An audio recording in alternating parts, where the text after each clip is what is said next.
At the airport, getting ready for our honeymoon, I pulled out the ticket holder from my bag, following my husband's instructions. That's when it happened.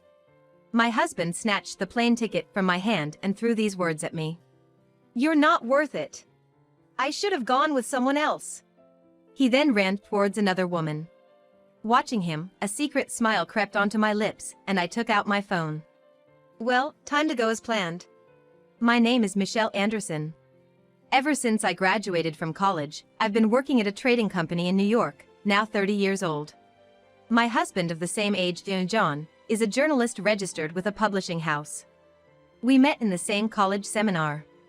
Back then, I wasn't particularly ambitious about my future job, but John, with his dreams, pursuing job opportunities, seemed radiant. He always said he wanted to be a reporter, chasing stories for newspapers or magazines. He definitely had a spark in him. Seeing each other often in the same seminar, our conversations grew more frequent over the course of 2 years.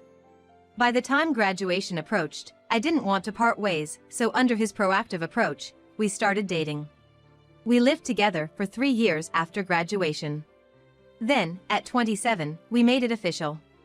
However, we didn't have a wedding ceremony, reception, or even a honeymoon. Both our parents weren't thrilled about it, but while it was easy for me to get extended time off, John, who always prioritized his work, especially during incidents, couldn't do the same. What about life's milestones? What if something happens to one of your family members all of a sudden? Would you say the same? Even when I said that. What are you talking about? Funerals are one thing, but weddings are a matter of personal choice. The stories I'm chasing right now can't wait. I couldn't argue with that. After all, John's job was relentless, around the clock. I remember how ecstatic he was the year before we got married, as he finally got assigned to the editorial department of the weekly magazine he'd always wanted to work for. Now, he's busier than ever, working day and night. Well, not just now. Even before we lived together, his apartment was a mess, only coming home to sleep. One of the reasons we started living together was that I got tired of cleaning up his place every weekend. I was the one who chose and signed the lease for our new apartment. Except for sharing his preferences for location, rent, and size, he didn't do much else. We split the rent and living expenses. He sometimes forgot to pitch in. I took care of the cleaning and laundry. Even though we lived together, we rarely saw each other. The main reason for our official union was my desire to hold on to him, even if it was just a formality. For John, perhaps a wedding ceremony seemed unnecessary. But for me, even if it was just symbolic, I wanted a commemoration, a milestone. At the very least, I suggested we should take some photos and go on a short honeymoon nearby. But all I got in return was, "Why just take pictures? If you want to go on a trip, why not go with your friends? I ain't got time for that." Many of my college friends who were in the same seminar would say, "That's not right." But those who knew about his job often replied, "It can't be helped." 3 years have passed. We're now 30. Even though I want to discuss having children, John and I often have opposite schedules, making it hard to find the right moment. All I do is rush between work and household chores every day. I started wondering, why did we even get married? But then one day, John said this out of the blue. "Hey Michelle, didn't you mention wanting to go on a honeymoon before?" "Yeah, but aren't you too busy?" "Nah, looks like I might get some decent time off. We can go if you want." "Really?" "I'll set the duration, you choose the rest." His tone did bother me, but I still noted down the dates he mentioned. A week's time. And it's gonna be summer. So I thought maybe a cooler place would be good, so I considered going to Alaska. I went to the bookstore, picked up a few travel guides, marked places I wanted to visit, and showed them to John. "Hey, can you look at this? I want to go here." Before I could ask him where he wanted to go, he dismissed me with a wave of his hand.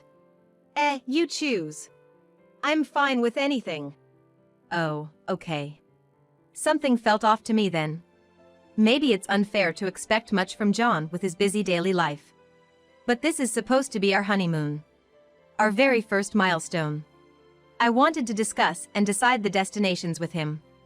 Is it wrong for me to hope for that?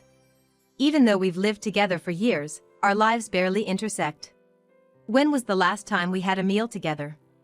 I realized that we hardly ever spoke to each other. Even when I initiate a conversation, he often responds with phrases like "do whatever you want" and "I might let you handle it if you insist." Come to think of it, that's how he's been about chores as well. I remember John, back in college, saying something like this to everyone. In today's age, couples should both earn and equally share household chores. Splitting chores is just fair. You sure you can handle that? I can cook, at least. I was quite impressed at the time. He wasn't wrong. Although he mostly eats out, occasionally he seems to cook for himself. I often find dishes I didn't use in the sink. But all other chores are on me.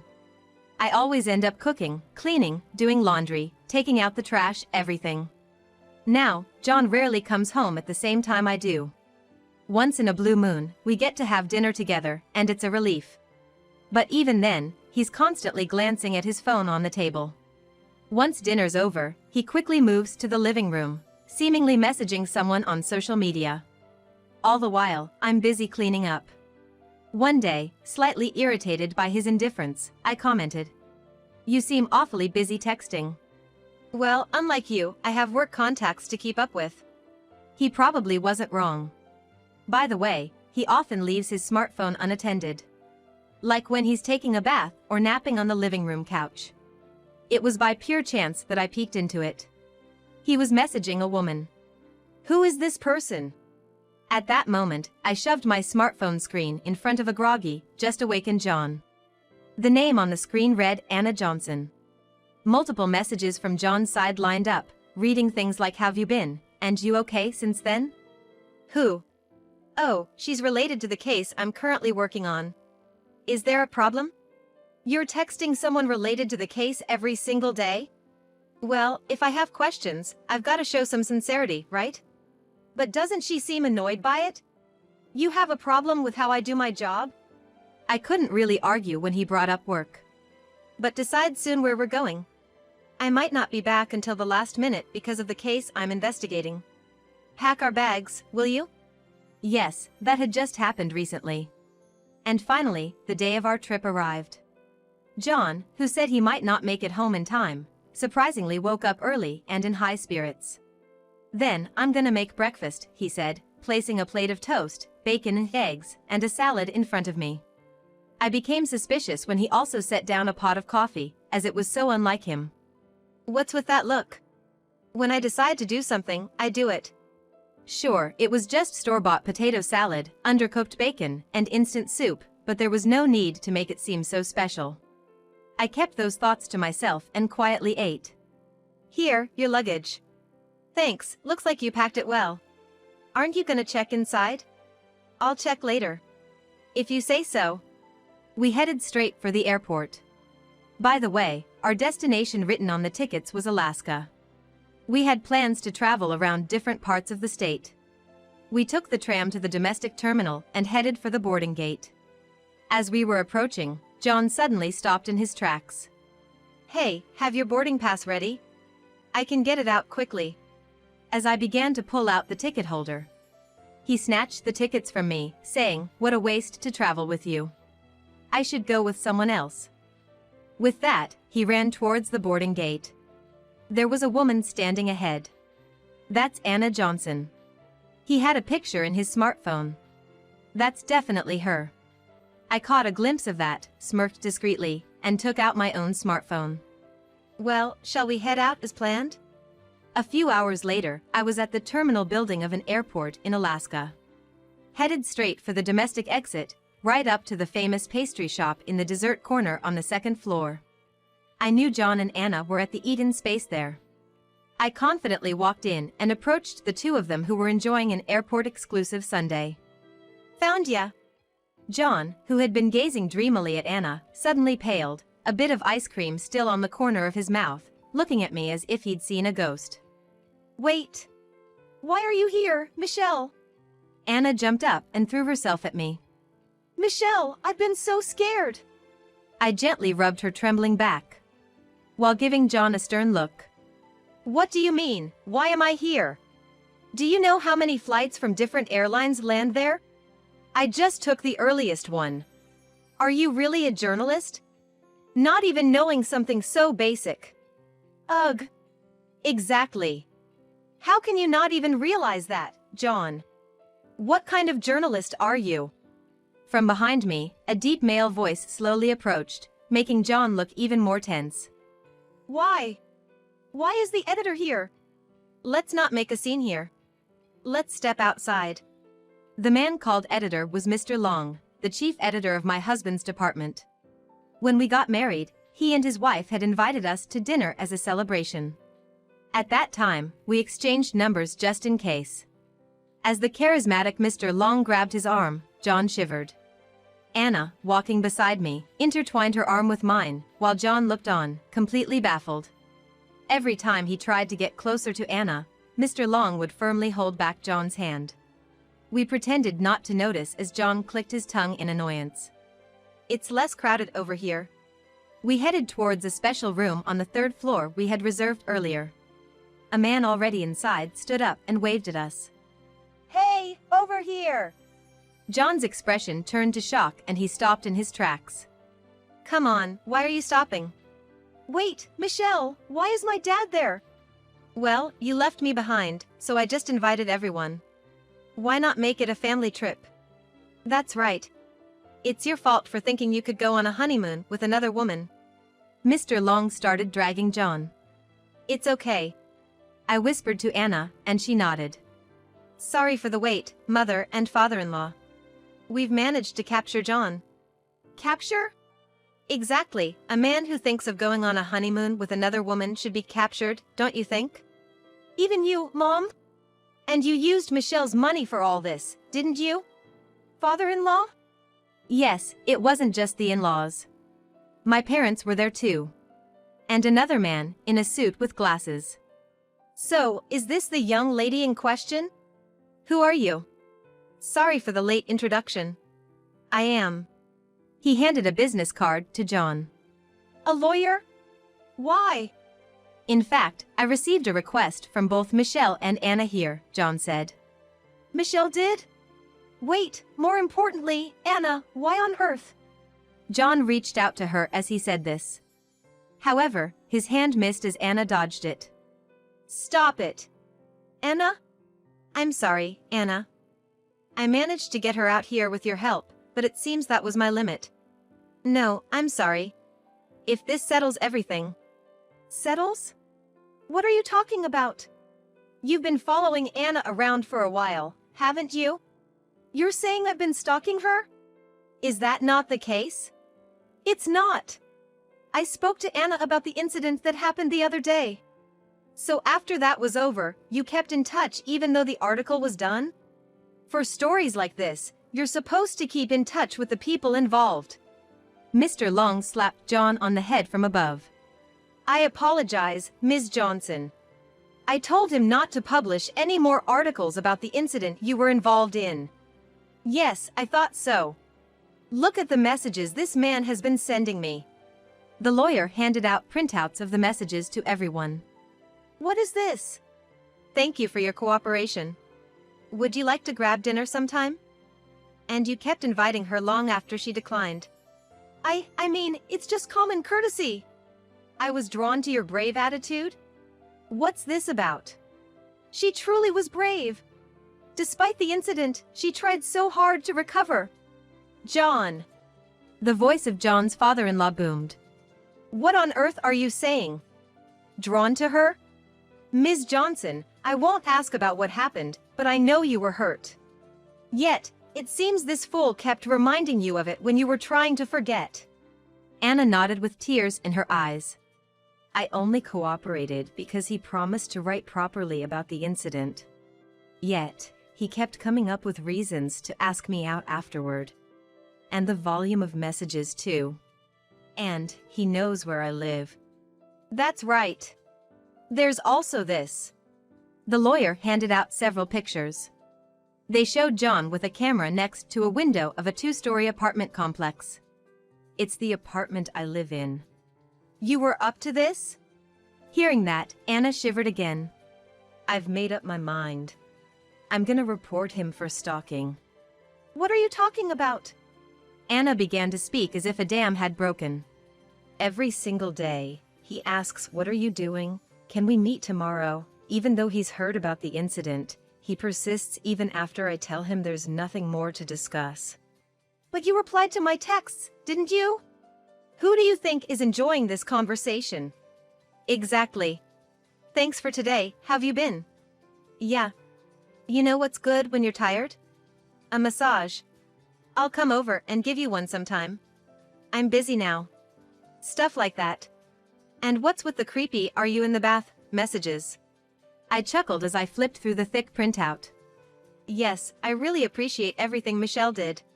She advised me to keep records of everything. Oh, come on. It must have been scary, right? To deal with someone spouting nonsense like that. It was terrifying. Anna shivered. How could you think from those messages that I was into you? It was just plain creepy. But about our trip, it was a final blow for you. Otherwise, I wouldn't have bothered with this terrifying plan. Terrifying plan?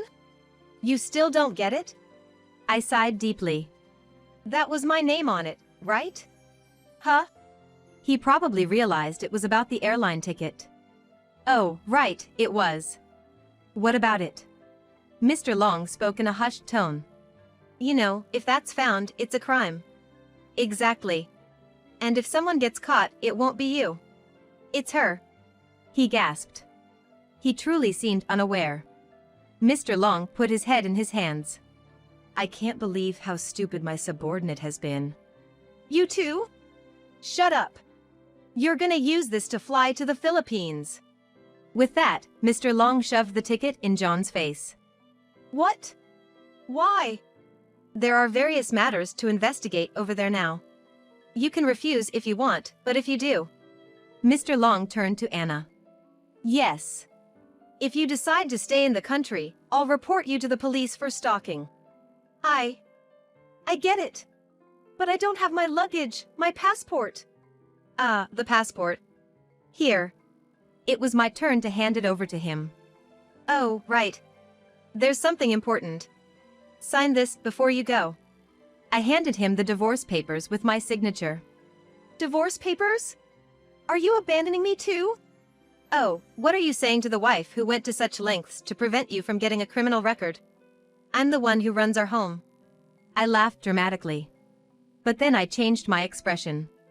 Do you have any idea how much of a proper married life we had in that house? We hardly ever saw each other. Both working full-time, and yet all the housework falls on me. Plus, you haven't been contributing to our shared living expenses or rent recently. Really? I get paid just fine from my job. I know. I've looked into what you've been spending it on. Like those high-end cameras at this apartment. Just sign it. Seeing my fury, his face turned pale as a ghost. He shakily signed the papers and handed them back. All right, the rest is up to you. Sorry for everything, said Mr. Long as he escorted John towards the international flight counter. We chose to settle on the third floor instead of the spacious lounge on the second floor. Why? Because the third floor of this airport is where the international terminal is located. The plan was to easily get him on a flight to Manila. As for what happens to him next, that's none of our business. After that, I moved from the condo I had been living in to a small apartment meant for living alone. The number of rooms decreased, and there's nothing unrelated to me. No more buying groceries for someone who I don't know when they'll be back. How easy house chores are when it's just for myself. I realized just how much unnecessary struggle I've been through while living with John. The moving expenses were covered by my father-in-law. He also settled the living expenses and rent John forgot to pay. My in-laws, lamenting that they raised their son wrong, were such kind folks. About a month later, I got a call from Mr. Long. Apparently, John got caught up in some trouble overseas and got arrested. Was it some kind of crime? I really don't know. Our editorial department didn't ask him to get involved in any crimes or anything. Just told him to send daily updates on the situation over there. Well, I've heard various stories like he got deceived or got addicted to gambling.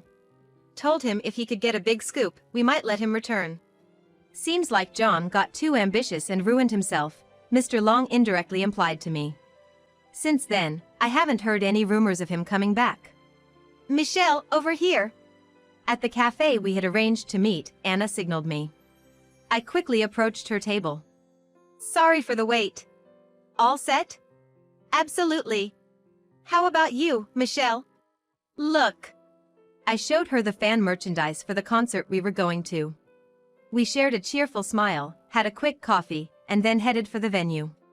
During the time I was communicating about John's issue, I found out that Anna and I were fans of the same musician and we hit it off. We had promised to attend a concert together once everything was settled. Today was the long-awaited day. After getting married, I had forgotten such joys amidst the conflicting schedules with John. Now, I can spend time just for myself, with friends sharing the same hobby. Oh, I'm truly glad I made that decision back then.